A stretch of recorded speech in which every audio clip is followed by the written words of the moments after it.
Estamos dando início ao 13º episódio do Programa de Educação Previdenciária Descomplicando a Previdência, que tem o patrocínio da Abrap e o apoio da Capital Prev, FUCAP e da Agência de Comunicação Plus Interativa. Este episódio traz o tema Governança das Administradoras de Planos de Previdência. Nossa convidada de hoje será Denise Maidantin, administradora especializada em investimentos, previdência complementar e gestão do desenvolvimento de pessoas. Denise também é professora, palestrante, CEO da Quanta Previdência e diretora do Instituto de Certificação da Seguridade Social. Quem comandará o bate-papo com Denise é o Cota, para quem eu passo a palavra. Denise, seja muito bem-vinda. Eu que agradeço pelo convite para poder bater esse papo, e falar de algo que eu sou tão apaixonada. Obrigada. É um pouco sobre isso mesmo que eu quero saber, porque você diz que a sua missão profissional é mudar o comportamento das pessoas em relação ao seu futuro financeiro. Conta pra gente como é que você tem feito isso, Denise.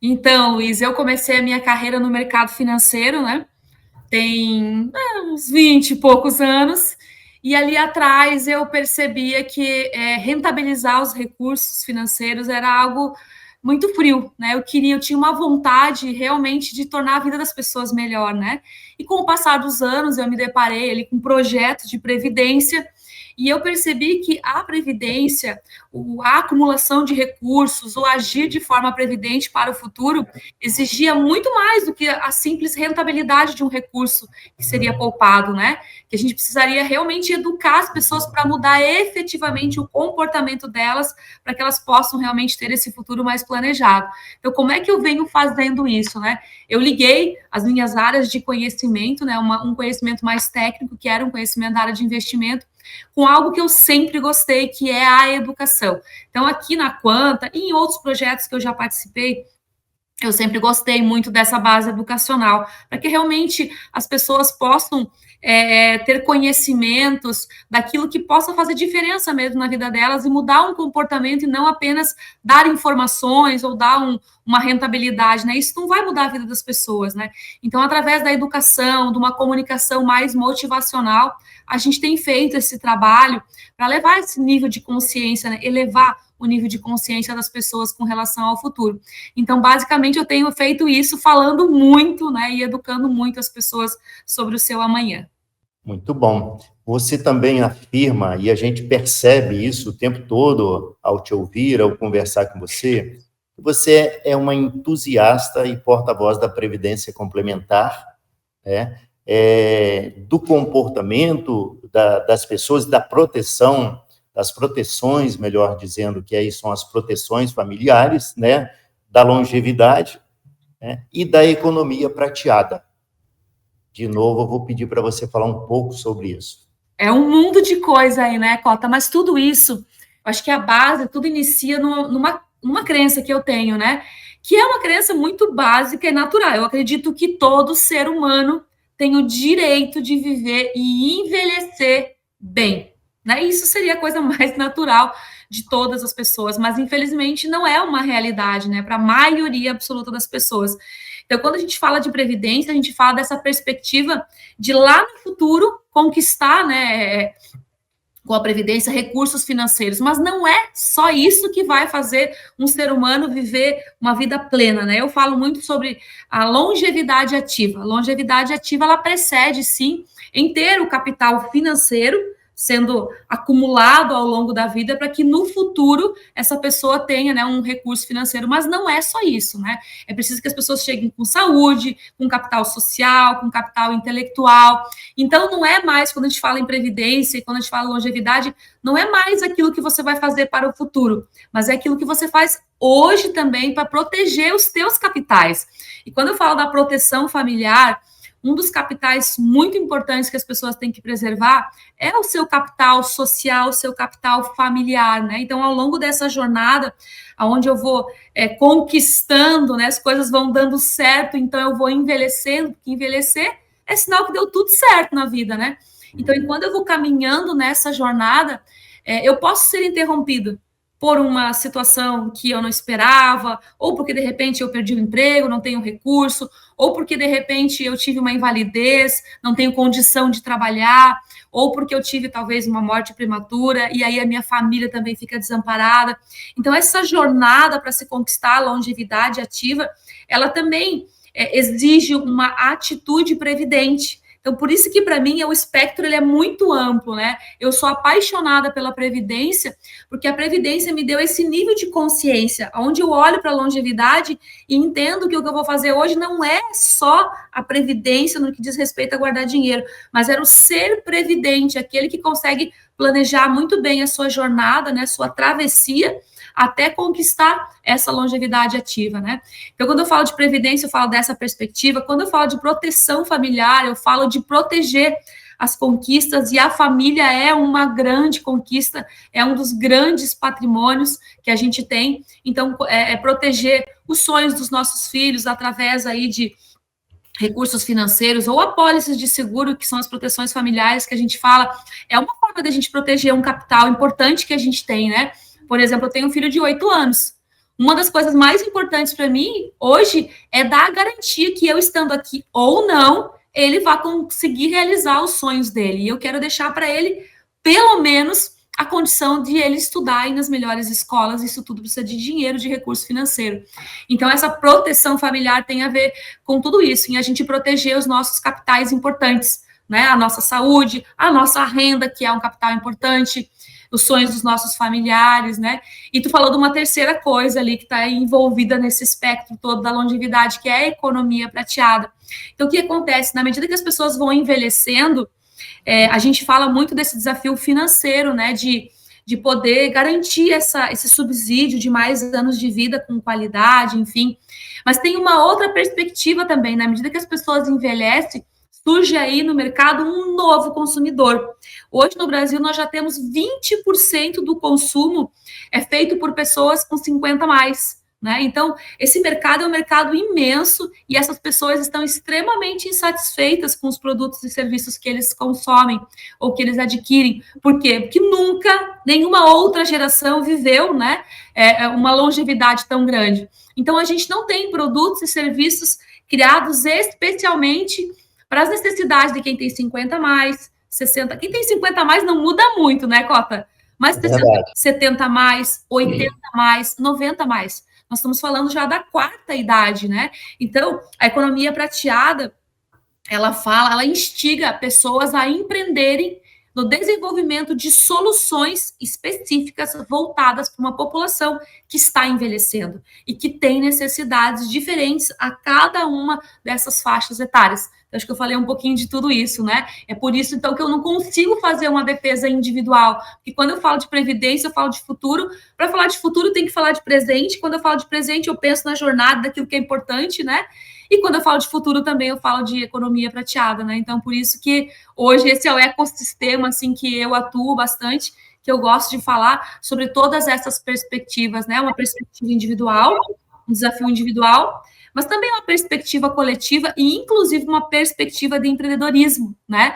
Porque todas as pessoas podem olhar para esse mercado como uma oportunidade, assim como uma pessoa que tem 50 a mais, 60 a mais, e que não quer se aposentar, quer continuar trabalhando, mas talvez trabalhando numa perspectiva diferente, ela pode, inclusive, empreender. Empreender aonde? Criando justamente soluções, produtos e serviços para o seu público, porque ela, mais do que ninguém, entende, né, das necessidades. Então, tem aí bastante oportunidade.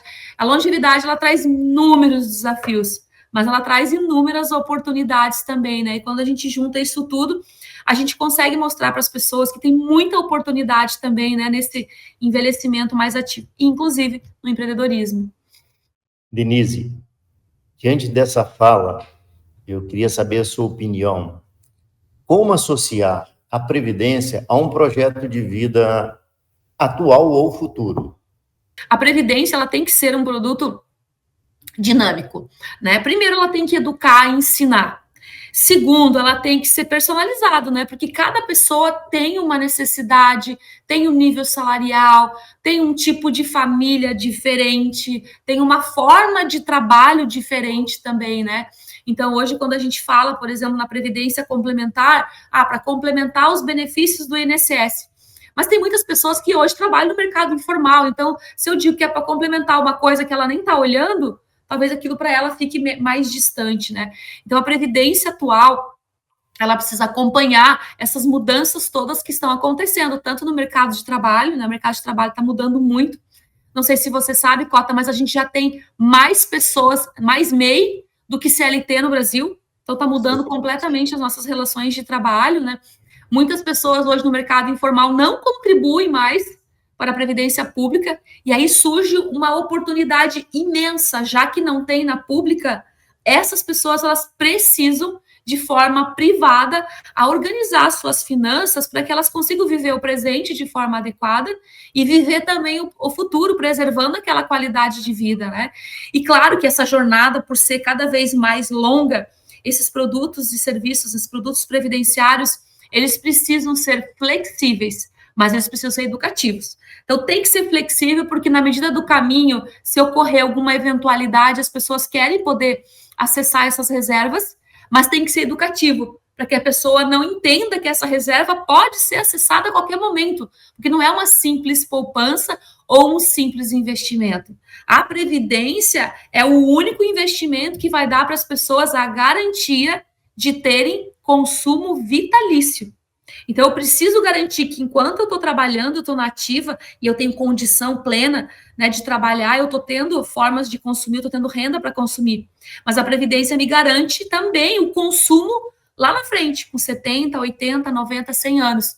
Então, essa nova Previdência, ela tem que ter essa flexibilidade e ela tem que ter esse elemento educacional, porque é isso que vai gerar realmente a consciência, né, de que eu vou precisar, né, sozinho, planejar esse meu futuro financeiro, porque a maioria das pessoas hoje, muitas pessoas hoje já são autônomas, né? Então, elas, mais do que ninguém, elas precisam ter essa responsabilidade por essa formação de reserva aí no futuro. E claro, né, que para que a gente estimule as pessoas todas, a Previdência, ela poderia, e já tem, né, alguns incentivos governamentais, mas ela também poderia ser mais incentivada ainda pelos nossos governos, através de estímulos tanto financeiros como tributários também. Isso a gente vê, né, que em outros países é algo que deu muito certo. Aqui no Brasil a gente tem ainda uma baixíssima cobertura previdenciária, então o governo, nesse aspecto, né, legal, onde ele incentiva através, né, de tanto incentivos financeiros como tributários, também eu acho que a Previdência do amanhã, ela também deveria ter mais esse tipo de estímulo para que o brasileiro tenha mais motivação, né, ao poupar aí para o longo prazo. Legal. Eu vou dar uma mudada aqui no foco rapidamente, até para aproveitar essa experiência sua, sobretudo a experiência de presidir uma entidade de previdência complementar com mais de 200 mil participantes. Então, a gente sabe que, por um lado, você tem o INSS, por outro lado, você tem as instituições financeiras, as corretoras aí oferecendo PGBLs, VGBLs, né?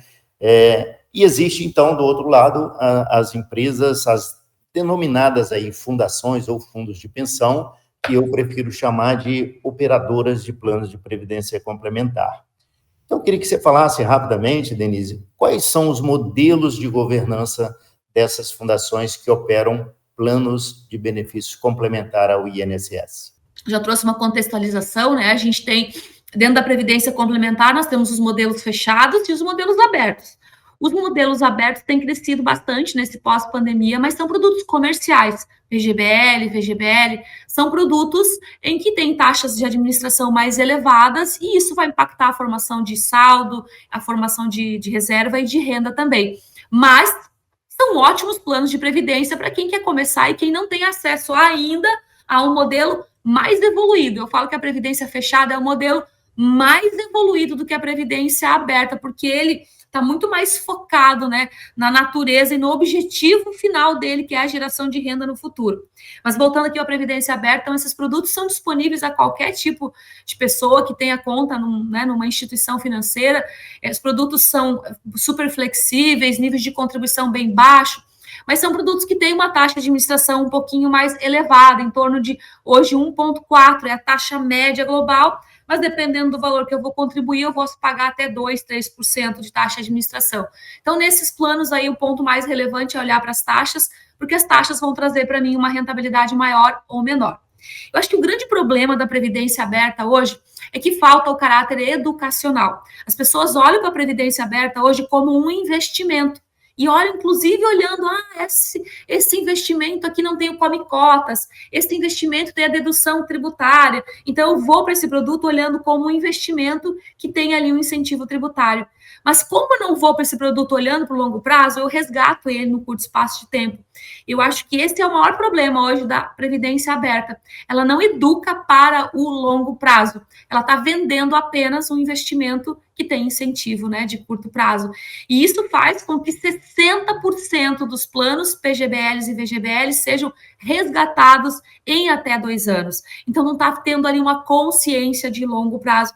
Essa é a minha principal crítica. Eles têm formatações diferentes, eles têm a forma de recebimento de renda ali ainda, tábuas de expectativas e taxas de juros que vão trazer ali um fator de conversão que pode deixar a renda bem, né, cara, ou seja, dependendo do valor que eu acumulei, eu posso ter uma renda baixa demais, mas tudo isso são características que têm que ser observadas pelo investidor, né? Mas ainda acho que o ponto mais crítico é não ter o processo educacional envolvido aí para essa visão de longo prazo. Na previdência fechada, que é aonde a gente está inserido, nós temos os fundos de pensão, que as empresas disponibilizam um plano para os seus funcionários. Aí eu já tenho um elemento muito bacana, que é a contribuição da empresa, isso ajuda muito na formação de reserva. E eu tenho modelos de previdências já diferentes. Eu tenho modelos de contas individuais de previdência, onde cada indivíduo vai garantir o seu saldo, a sua renda integralmente no futuro. Isso é uma diferença bem importante com a previdência aberta. Eu tenho um universo que tem taxas de administração bem menores, porque a previdência fechada não tem finalidade lucrativa. A rentabilidade aí pode trazer em 10, 20 anos, assim, praticamente assim, mais do que 50% do saldo, né? Então, isso traz uma perspectiva bem melhor financeira para as pessoas que estão ali acumulando recursos. E dentro da previdência fechada, nós temos os planos associativos, que é onde a Quanta está inserida. E aqui, nós já temos mais de 50 associações no Brasil que criaram um plano associativo. E eu falo aqui com muita assim, autoridade que eu entendo que este é o modelo de previdência mais consciente do Brasil. Por quê? Porque não estou falando de uma relação comercial, um produto que é vendido.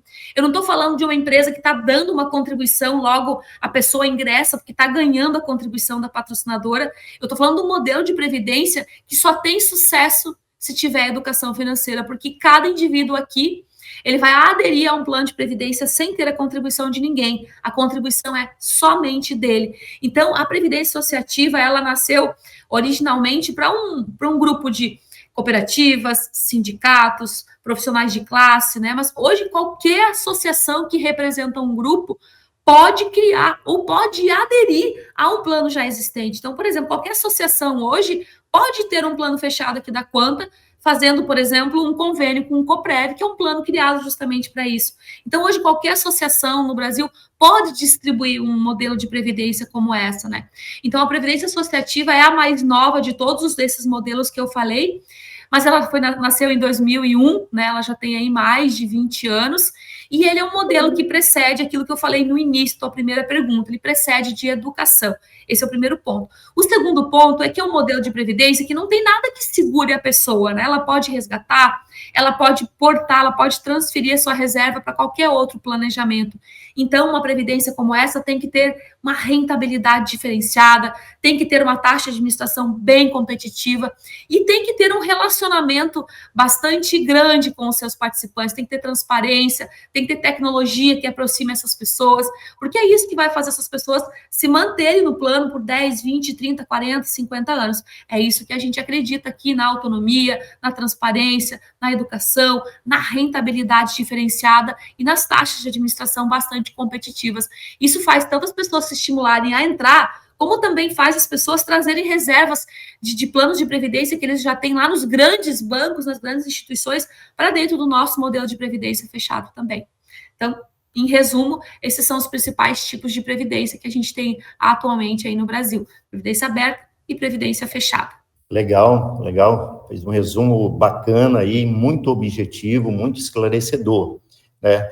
A verdade é que eu gostaria de ficar o resto do dia aqui conversando contigo, que está muito interessante essa conversa, né?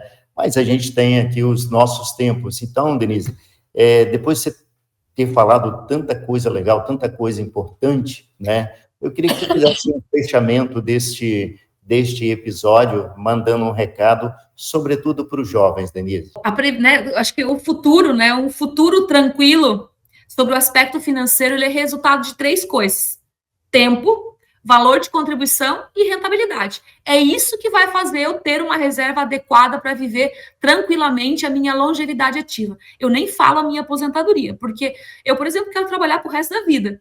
Mas eu tenho consciência que eu não vou ter a mesma energia, a mesma condição de trabalhar 8, 10, 12 horas lá com 70, 80 anos, né? Então, eu quero ter a minha reserva para ter liberdade financeira. E essa liberdade financeira, ela vai preceder de um capital que eu vou guardar, que tem a ver com essas 3 coisas. Os jovens, eles têm o principal elemento que é o tempo, porque quanto mais tempo eu tenho para contribuir, menor vai ser o meu esforço de contribuição. Quem tem pouco tempo para contribuir vai ter que contribuir mais. Quem tem muito tempo para contribuir vai precisar ter um esforço muito menor. E nós aqui, que moramos num país que tem uma das mais altas taxas de juros do mundo, a gente ainda tem um outro fator. Além de o tempo me favorecer, eu tenho uma taxa de juros alta que vai fazer com que daqui a 20, 30 anos, grande parte do saldo que eu vou acumular vai ser advindo da rentabilidade. Não é nem do meu esforço de poupança, vai ser da rentabilidade, né, do meu recurso aplicado no mercado financeiro. Então, o jovem, ele não pode, de forma alguma, perder esta oportunidade, né, de utilizar o tempo a favor dele, para que ele tenha no futuro liberdade financeira. Eu não falo que tem que guardar dinheiro para se aposentar. Eu falo que tem que guardar dinheiro para ter liberdade financeira, para poder ter consumo o resto da vida. Consumo vitalício, né, para o resto da vida. Esse é o grande recado que eu deixo aí para os jovens, né? Mesmo aqueles que, poxa, eu vou trabalhar a vida inteira, né? Sim, eu também acredito que eu vou trabalhar a vida inteira, mas essa variável eu não tenho controle. Eu não tenho essa garantia. Então, para tudo aquilo que a gente não tem o controle pleno e que a gente não tem a garantia, a gente precisa ser previdente. E ser previdente é agir antes, né, desse futuro chegar, desse futuro que a gente, né, que todos nós queremos ter, e que ele seja pleno, que ele seja seguro e que ele seja um futuro que dê possibilidades, né? E o recurso financeiro, ele uma das formas que a gente tem de acessar as tantas possibilidades aí que a vida pode nos oferecer no futuro, né? Inclusive empreender, fazer uma outra carreira ou até se aposentar, né? Inclusive. Agradecemos a Denise pelas contribuições ao episódio e também ao nosso patrocinador, a ABRAP, Associação Brasileira de Previdência Complementar, e aos apoiadores dessa iniciativa, Capital Prev, FUCAP e Agência de Comunicação Plus Interativa. Sugerimos a você que está nos vendo ou ouvindo que acesse o nosso site previtaon.com.br e também nossas redes sociais nas plataformas digitais. Nosso próximo episódio discutirá o seguinte tema: por que investimento em previdência deve ser analisado em longo prazo? Você já parou para pensar neste aspecto? Quem irá conversar com Cota sobre este conteúdo é Rogério Tatulli, economista, especializado em finanças, possui MBA em Gestão Estratégica de Negócios, Agronegócios, Previdência Complementar e é mestre em Administração pela Florida Christian University. Rogério também é certificado pelo Instituto de Certificação da Seguridade Social, com ênfase em investimentos, e professor do MBA da UniABRAP e IBMEC. Até lá!